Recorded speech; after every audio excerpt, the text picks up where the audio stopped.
റോഡിൽ കൂടെ പാഞ്ഞു പോകുന്ന പോലീസിൻ്റെ CCTV ദൃശ്യം എല്ലായിടത്തും ഉണ്ടാവും. അങ്ങനെയൊക്കെ ചെന്ന് കഴിഞ്ഞാൽ അവർ ഒരു കാലത്തും സർക്കാർ സർവീസിൽ പിന്നെ കാണൂല. കാരണം സുപ്രീം കോടതിയാണ് വടി എടുത്തിരിക്കുന്നതെന്ന് വിചാരിച്ചോണം. ഇതൊന്നും ഒറ്റപ്പെട്ട സംഭവങ്ങളല്ല. പിന്നെ പെട്ടെന്ന് നടപടി മുഖ്യമന്ത്രി എടുക്കണമെന്ന് പറഞ്ഞാൽ ചിലപ്പോൾ അതിന് സ്വല്പം കാലതാമസം ഉണ്ടാവും. ഒരു അവലോകനം നടത്തി ഡിപ്പാർട്ട്മെൻറ്റൽ എൻക്വയറി അല്ലെങ്കിൽ പ്രോസിക്യൂഷൻ കേസ് എടുത്ത് അങ്ങനെ മാത്രമേ പിരിച്ചുവിടൂ എന്നുള്ള രീതിയിലാണ് മുഖ്യമന്ത്രി പറയുന്നത്. ക്വിക്കായിട്ട് പെട്ടെന്ന് ഒരാളെ പിരിച്ചുവിടാനുള്ള നടപടിയിലേക്ക് പോവില്ല സർക്കാർ. മാർ കാണിച്ചതിന് തന്നെ ഇപ്പോൾ അവർ ഡിപ്പാർട്ട്മെൻറ്റൽ എൻക്വയറിയും പ്രോസിക്യൂഷനും കോടതിയുടെ ശ്രദ്ധയിലെല്ലാം വന്നു കഴിഞ്ഞു. അവർക്കൊരു പ്രചോദനം ഉണ്ടായി ഇനി മിണ്ടാതിരുന്നോളും. അതുകൂടാതെ സുപ്രീം കോടതി വടിയെടുക്കുകയും ചെയ്തിട്ടുണ്ടല്ലോ. അതുകൊണ്ട് ഇനി അങ്ങനെയുള്ളൊരു മർദ്ദനം ഞാൻ പ്രതീക്ഷിക്കുന്നില്ല. പോലീസ് സ്റ്റേഷനുകളിൽ കസ്റ്റഡി മർദ്ദനവും കൊലപാതകങ്ങളും നടക്കുന്നത് അവിടുത്തെ CCTV ക്യാമറകൾ ഓഫാക്കുന്ന പശ്ചാത്തലത്തിലായതിനാൽ AI നിയന്ത്രിത കൺട്രോൾ റൂമുകൾ സ്ഥാപിക്കാൻ നിർദ്ദേശം നൽകുമെന്ന് സുപ്രീം കോടതി. കേരളത്തിലടക്കം കസ്റ്റഡി മർദ്ദനങ്ങളുടെ CCTV ദൃശ്യങ്ങൾ പുറത്തു വന്നതിനാൽ കുറ്റക്കാർക്കെതിരെ നടപടിയുമുണ്ടായി. ഇതിനിടയിലാണ് രാജ്യത്തെ പല പോലീസ് സ്റ്റേഷനുകളിലും CCTV ക്യാമറകൾ സ്ഥാപിക്കാത്തതിലും പലതും പ്രവർത്തനക്ഷമമല്ലാത്തതിലും സ്വമേധയായി എടുത്ത കേസ് സുപ്രീം കോടതി കഴിഞ്ഞ ദിവസം പരിഗണിച്ചത്. മനുഷ്യന്റെ ഇടപെടൽ ഇല്ലാതെ നിർമ്മിത ബുദ്ധി അഥവാ ആർട്ടിഫിഷ്യൽ ഇന്റലിജൻസ് മാത്രം നിയന്ത്രിക്കുന്ന കൺട്രോൾ റൂമായിരിക്കണം ദൃശ്യങ്ങൾ നിരീക്ഷിക്കേണ്ടത് എന്ന് ജസ്റ്റിസുമാരായ വിക്രംനാഥ്, സന്ദീപ് മേത്ത എന്നിവരടങ്ങിയ ബെഞ്ച് വ്യക്തമാക്കി. ഇക്കാര്യത്തിൽ സെപ്റ്റംബർ 26 കോടതി വിധി പറയും. പോലീസ് സ്റ്റേഷനുകളിലെ മനുഷ്യാവകാശ ലംഘനങ്ങൾ തടയുകയാണ് ഇതിലൂടെ ലക്ഷ്യമിടുന്നത്.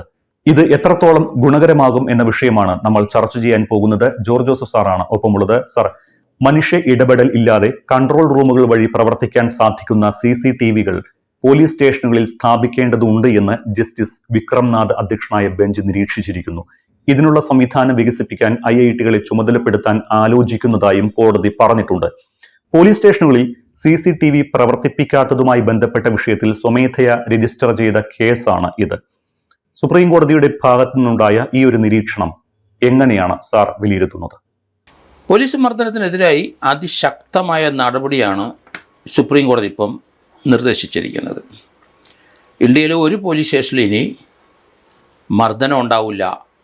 അവിടെ പോലീസ് സ്റ്റേഷനിൽ വെളിയിൽ വെച്ചെങ്ങാനും മർദ്ദിച്ചെങ്കിലേ ഉള്ളൂ. കാരണം സുപ്രീം കോടതി ഇപ്പം നിരീക്ഷിച്ചത്, ഏറ്റവും ലേറ്റസ്റ്റായിട്ട് നിരീക്ഷിച്ചത് 2025 8 മാസം വരെ ഇന്ത്യയിലെ സുപ്രീം കോടതി ശ്രദ്ധയിൽ വന്ന 11 കസ്റ്റോഡിയൽ ഡെത്താണ്. 11 പേര് പോലീസ് സ്റ്റേഷനിൽ കൊല്ലപ്പെട്ടു എന്നാണ്. ഇനി പോലീസ് സ്റ്റേഷനകത്ത് വെച്ച് മർദ്ദനം നടക്കില്ല. അല്ലാത്ത സ്ഥലത്ത് വണ്ടിയെ കൊണ്ടുവരുന്ന സമയത്ത് ചിലപ്പം മർദ്ദിക്കാം, അല്ലെങ്കിൽ ഒളിച്ചും പാത്തും വല്ലയിടത്ത് കാട്ടിൽ കൊണ്ടുപോയിട്ട് മർദ്ദിക്കാം. അതിനൊക്കെ വേറെ നടപടി പോലീസ് എടുക്കും, അല്ലെങ്കിൽ കോടതി എടുക്കും. ഇപ്പോൾ ജസ്റ്റിസ് വിക്രംനാഥ് ആൻഡ് ജസ്റ്റിസ് സന്ദീപ് മെഹ്തയുടെ ഏറ്റവും ലേറ്റസ്റ്റായ ആ ഒരു ഓർഡർ, അത് പോലീസിന് കൃത്യമായി വടിയെടുത്തിരിക്കുന്നു എന്നുള്ളതാണ്. എങ്ങനെയാണ് വടിയെടുത്തിരിക്കുന്നത്? അവരുടെ നിരീക്ഷണത്തിൽ ഈ പല തന്ത്രങ്ങളും പോലീസ് മർദ്ദിക്കാൻ വേണ്ടി കാണിക്കുന്നുണ്ട്. പോലീസ് സ്റ്റേഷൻ്റെ ചിലയകത്ത് CCTV ക്യാമറ ദൃശ്യം പതിയാത്ത സ്ഥലത്ത് കൊണ്ടിട്ട് ഇടിക്കുന്നു. ഇടിയന്മാരായ പോലീസുകാർ ധാരാളമുണ്ട്. അവരെ മര്യാദ പഠിപ്പിക്കാൻ ഇതെല്ലാം കവർ ചെയ്തുകൊണ്ടുള്ള ഒരു പുതിയ ഡയറക്ഷനാണ് വന്നിരിക്കുന്നത്. കാരണം 11 ഡെത്ത് പോലീസ് കസ്റ്റഡിയിൽ ഉണ്ടായതിൻ്റെ പശ്ചാത്തലത്തിലാണ് പോലീസ് സ്റ്റേഷനിലെ CCTV ക്യാമറ അത് കംപ്ലീറ്റ് കൺട്രോൾ ചെയ്യുന്നത് ഒരു സെൻട്രൽ ബോഡി ആയിരിക്കണം. കാരണം ഒരു ജില്ലയിൽ ഉള്ള പോലീസ് സ്റ്റേഷനെല്ലാം ചിലപ്പോൾ അവിടെ ഒരു സെൻട്രൽ ബോഡി, അല്ലെങ്കിൽ സ്റ്റേറ്റിലെ എല്ലാ ഇപ്പോൾ കേരളത്തെ സംബന്ധിച്ചിടത്തോളം 14 ജില്ലയിലെയും പോലീസ് സ്റ്റേഷനിലെല്ലാം CCTV ദൃശ്യം എല്ലാ ഭാഗത്തും എത്തുന്നത് അത് ഒരു സെൻട്രൽ ബോഡിയിൽ എത്തിക്കണം. അതിൻ്റെ മുഴുവൻ ദൃശ്യങ്ങളും ഒരു കൺട്രോൾ ടവറിൽ എത്തിക്കണം. ആ കൺട്രോൾ ടവറിൽ എത്തിക്കുന്ന സ്ഥലത്ത് എവിടെയെങ്കിലും പോലീസ് സ്റ്റേഷനിൽ ഏതെങ്കിലും സ്ഥലത്ത് മർദ്ദിക്കാൻ വേണ്ടി മനഃപൂർവ്വം അവർ CCTV ദൃശ്യം ഓഫ് ചെയ്തിട്ടുണ്ടെങ്കിൽ അത് ഈ കൺട്രോൾ ടവറിൻ്റെ കൺട്രോൾ റൂമിൽ അത് ലഭിക്കും. അപ്പോൾ തന്നെ അവർക്ക് മനസ്സിലാവും എന്തോ അവിടെ നടക്കാൻ പോകുന്നത്. അതുകൊണ്ട് കംപ്ലീറ്റ് പോലീസ് സ്റ്റേഷനിലെ ദൃശ്യങ്ങളും ഒരു സെൻട്രൽ ബോഡിയിൽ വരണം. അതിനകത്ത് പോലീസിൽ തന്നെ ഉള്ളവർ കൺട്രോൾ ചെയ്താൽ അതിനകത്ത് വീണ്ടും ചില പാകപ്പിഴകൾ ഉണ്ടാവുമെന്ന് കോടതി കണ്ടെത്തി. അതുകൊണ്ട് കോടതി പറഞ്ഞു അതൊരു സെൻട്രൽ ബോഡിയിലായിരിക്കണം കൈകാര്യം ചെയ്യുന്നത്. ആധുനിക ടെക്നോളജി ഉപയോഗിച്ചിട്ടുള്ള ഒരു സിസ്റ്റത്തിലായിരിക്കണം. അത് കൺട്രോൾ ചെയ്യുന്നത് മുഴുവൻ പോലീസല്ല, ഒരു മെഷീൻ തന്നെ ആയിരിക്കണം. മെഷീനാകുമ്പോൾ എറർ വരില്ല.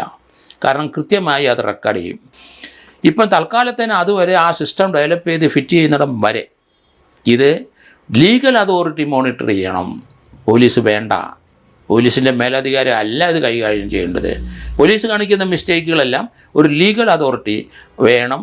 ലീഗൽ അതോറിറ്റി ഉണ്ട്, അതെങ്കിൽ അവരുടെ എത്തണം, അവർ നടപടിയെടുക്കണം, അല്ലെങ്കിൽ ഒരു പ്രൈവറ്റ് ഏജൻസിയെ തന്നെ വേണം എന്നുള്ള രീതിയിലാണ് ജസ്റ്റിസ് ഈ വിക്രം നാഥും അതുപോലെ ജസ്റ്റിസ് സന്ദീപ് മെഹ്തയും ഇപ്പോഴത്തെ ഇപ്പോൾ ഏറ്റവും ലേറ്റസ്റ്റ് ആയിട്ടുള്ള അവരുടെ ജഡ്ജ്മെൻറ്റ്. അതുകൊണ്ടാണ് ഞാൻ പറഞ്ഞത് ഇനി പോലീസിന് വളരെ സൂക്ഷിച്ചോണം. കാരണം പൊതുജനങ്ങൾ ഇടും മാത്രമല്ല, ക്രിമിനൽസ് ആയാലും ശരി, കുറ്റവാളികളായാലും ശരി, അവരോടൊക്കെ പെരുമാറുന്നത് കുറ്റവാളിയായിട്ട് തന്നെ പെരുമാറിക്കോളൂ. ദേഹത്ത് കൈവെക്കാൻ പാടില്ല. CCTV ഓഫ് ചെയ്ത് വെച്ച് ആളുകളെ മർദ്ദിക്കുന്ന ഇടിയൻ പോലീസുകാർക്ക് മൂക്കുകയർ ഇടുന്നതല്ലേ യഥാർത്ഥത്തിൽ ഈ സുപ്രീം കോടതിയുടെ നിരീക്ഷണം? അങ്ങനെ വേണ്ടേ നമ്മൾക്ക് വിലയിരുത്താൻ? ശരിയാണ്, മൂക്കുകയർ ഇടുന്നതല്ല, ഇട്ട് കഴിഞ്ഞിരിക്കുന്നു സുപ്രീം കോടതി. സാർ, അപ്പോഴും മറ്റൊരു സംശയമുള്ളത്, ജീപ്പിൽ വെച്ചും മറ്റും ഇടിയന്മാരായ പോലീസുകാർ അപ്പോഴും കൈത്തരിപ്പ് തീർക്കില്ലേ? അതിനൊക്കെ നടപടി ഉണ്ടാവും. കാരണം ജീപ്പിൽ വെച്ചും രഹസ്യമായിട്ടും വണ്ടിക്കകത്തൊക്കെ ഇട്ട് ഇടിക്കുന്നത് തീർച്ചയായിട്ടും അത് CCTV ദൃശ്യം ഉണ്ടാവുമല്ലോ. റോഡിൽ കൂടെ പാഞ്ഞു പോകുന്ന പോലീസിൻ്റെ CCTV ദൃശ്യം എല്ലായിടത്തും ഉണ്ടാവും. അങ്ങനെയൊക്കെ ചെന്ന് കഴിഞ്ഞാൽ അവർ ഒരു കാലത്തും സർക്കാർ സർവീസിൽ പിന്നെ കാണൂല. കാരണം സുപ്രീം കോടതിയാണ് വടി എടുത്തിരിക്കുന്നതെന്ന് വിചാരിച്ചോണം. അതുകൊണ്ട് പോലീസ് ഉദ്യോഗസ്ഥന്മാർ ഈ രീതിയിലുള്ള അഭ്യാസം കാണിച്ചാൽ സർവീസിലുണ്ടാവില്ല, പൊതുജനങ്ങൾ കൈകാര്യം ചെയ്യും എന്നാണ് ഞാൻ കരുതുന്നത്. സാർ, കഴിഞ്ഞ ദിവസം നിയമസഭയിൽ അടിയന്തര പ്രമേയം വന്നിരുന്നു. അത് പോലീസ് സ്റ്റേഷനുകളിലെ ക്രൂരമർദ്ദനത്തെക്കുറിച്ചായിരുന്നു. മുഖ്യമന്ത്രി അതിന് മറുപടി നൽകി. അതിനു മുൻപ് പോലീസ് അതിക്രമങ്ങളിൽ ഇടതുമുന്നണി യോഗത്തിൽ മുഖ്യമന്ത്രി പിണറായി വിജയൻ ഒരു വിശദീകരണം നൽകിയിരുന്നു. പുറത്തു വന്നത് ഒറ്റപ്പെട്ട സംഭവങ്ങളാണ് എന്നായിരുന്നു മുഖ്യമന്ത്രി അവിടെ പറഞ്ഞത്. വീഴ്ചകൾ പർവ്വതീകരിച്ച് കാണിക്കാൻ ശ്രമമെന്നാരോപിച്ച മുഖ്യമന്ത്രി പുറത്തു വന്ന വിവരങ്ങളുടെ അടിസ്ഥാനത്തിൽ കുറ്റക്കാർക്കെതിരെ നടപടി സ്വീകരിച്ചുവെന്നും വിശദീകരിച്ചിരുന്നു. പോലീസിന്റെ ഭാഗത്ത് നിന്ന് തെറ്റായ ഒന്നും ഉണ്ടാകുന്നില്ല, അല്ലെങ്കിൽ ഉണ്ടായിട്ടില്ല എന്നാണ് മുഖ്യമന്ത്രി പറയുന്നത്. ശരിക്കും മുഖ്യമന്ത്രി പറഞ്ഞതുപോലെ ഇതൊക്കെ ഒറ്റപ്പെട്ട സംഭവങ്ങൾ എന്ന് പറഞ്ഞ് കൈയൊഴിയാനാകുമോ? ഇതൊന്നും ഒറ്റപ്പെട്ട സംഭവങ്ങളല്ല. പിന്നെ പെട്ടെന്ന് നടപടി മുഖ്യമന്ത്രി എടുക്കണമെന്ന് പറഞ്ഞാൽ ചിലപ്പോൾ അതിന് സ്വല്പം കാലതാമസം ഉണ്ടാവും. അതിപ്പം ഒരാളുടെ പേരിൽ ഇങ്ങനെ CCTV ദൃശ്യത്തിൽ കണ്ടു, കണ്ടു, അങ്ങനെ ഒരാളെ മുഖ്യമന്ത്രിക്ക് പെട്ടെന്ന് അങ്ങ് പിരിച്ചുവിടാൻ കഴിയില്ല. അതിന് നിയമപരമായ നടപടി എടുക്കണം. അതിനെപ്പറ്റി ഡിപ്പാർട്ട്മെൻറ്റ് എൻക്വയറി നടത്തിയിട്ടുണ്ട്. അതിനെപ്പറ്റി പ്രോസിക്യൂഷൻ സ്റ്റെപ്പ് എടുക്കണം. അയാളുടെ മൊഴി വാങ്ങിച്ച് കേസ് രജിസ്റ്റർ ചെയ്യണം. അങ്ങനെ ഒത്തിരി നടപടികൾ വന്ന ശേഷമേ അവർക്ക് പിരിച്ചുവിടാൻ കഴിയുള്ളൂ. കാരണം പെട്ടെന്ന് ഒരാളെ ഇതുപോലെയുള്ള സംഭവത്തിന് പിരിച്ചുവിടാൻ പറ്റും. അത് കോൺസ്റ്റിറ്റ്യൂഷൻ അനുസരിച്ച്, ഭരണഘടന അനുസരിച്ച് അതിനും ഗവൺമെൻറ്റിന് അധികാരമുണ്ട്. അതിപ്പം മുഖ്യമന്ത്രി വിനിയോഗിക്കുമെന്ന് അറിയത്തില്ല. കാരണം പോലീസ് സേനയിലുള്ള പലരും 10-22 പേരെ പിരിച്ചുവിട്ടിട്ടുണ്ട് ഈ ഗവൺമെൻറ്.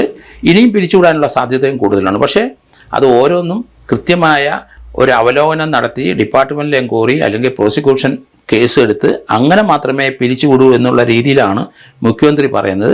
ക്വിക്കായിട്ട് പെട്ടെന്ന് ഒരാളെ പിരിച്ചുവിടാനുള്ള നടപടിയിലേക്ക് പോവില്ല സർക്കാർ എന്നാണ് ഞാൻ കരുതുന്നത്. സർക്കാർ ഇത്തരത്തിലുള്ള സമീപനങ്ങൾ സ്വീകരിക്കുമ്പോൾ ഇടതുപക്ഷ അനുഭാവമുള്ള ഒരുപാട് പോലീസുകാർ സേനയിലുണ്ട്. അത്തരത്തിലുള്ള ഇടിയൻ പോലീസുകാർക്ക് ഇതെല്ലാം വീണ്ടും പ്രചോദനമാകുകയല്ലേ?